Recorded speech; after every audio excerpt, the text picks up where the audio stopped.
Formal nang binuksan sa publiko ang Christmas Village sa Mandaue City sa Cebu. Habang halos 300 handcrafted parol naman na gawa ng persons deprived of liberty ang tampok sa isang hotel sa Cebu City. Si Jessie Atienza ng PTV Cebu sa detalye. Rise and shine, Jessie.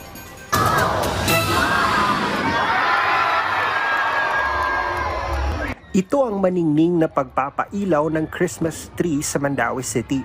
Hudyat din yan ang formal na pagbubukas ng Christmas Village sa Heritage Plaza. Nagliwanag din ang kalangitan dahil sa magarbong fireworks display. Tumingkad din ang tower clock, nakatabi lang ng Mandaue City Hall. Tampok sa Christmas Village ang nagagandahang mga palamuti. Merry Christmas, Mandawihanon! Manghinaot ko nga ang atong Christmas celebration malipayon ng kalinaw, pakidait o gugma mo atong ipatigbabaw. Bukas sa publiko ang Christmas Village sa Mandaue City Heritage Plaza hanggang January 2024. This time with all of our stars shining. Samantala, sa Cebu City, nasa 300 mga parol na gawa ng mga persons deprived of liberty ang ibinida ng isang hotel.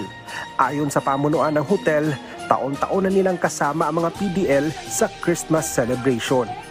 First of all, we want to help them, no? Raise funds for their livelihood also, no? We purposely put them into our concept, the lives of the PDL, to be included as celebrating Christmas with them. Mula sa PTV Cebu, Jessie Atienza para sa Pambansang TV sa Bagong Pilipinas.